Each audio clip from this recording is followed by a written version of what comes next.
The interesting fact ఏంటంటే ఈ family కేసెస్లో మోస్ట్ ఆఫ్ ది 498 కేసెస్లో ఛార్జ్ షీట్ పడుతున్న cases according to national crime records bureau 2012 2 lakh cases వరకు ఉన్నాయి. ఆ 2 lakh కేసెస్లో ఛార్జ్ షీట్ ఫైల్ చేయబడిన కేసెస్ 2 lakh వరకు ఉన్నాయి. ఆ కేసెస్లో ఈ 2 lakh కేసెస్లో ఈ ఉమెన్ మీద ఐ మీన్ అత్తగారి మీద లేక ఆడపడుచుల మీద అంటే ఉమెన్ అక్యూజ్డ్ ఉన్నది 50,000 వరకు ఉన్నారు. I mean 1/4 of the total charge sheet filed on the accused.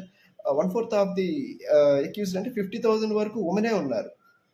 So please check how pity and how humiliation was happening on the woman to another woman.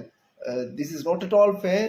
So basing on all the facts and evidences, ఈ total ఈ crime రికార్డ్స్లో చూసుకుంటే ఈ 100% cases ఉంటే దాంట్లో 7% వరకు withdrawn అవ్వడం, కౌన్సిలింగ్లో మళ్ళీ కలిసిపోవడం, వైఫ్ అండ్ హస్బెండ్ నామినల్ అయిపోవడం, again they start their regular life. And 93% of the cases will go to the charge sheets.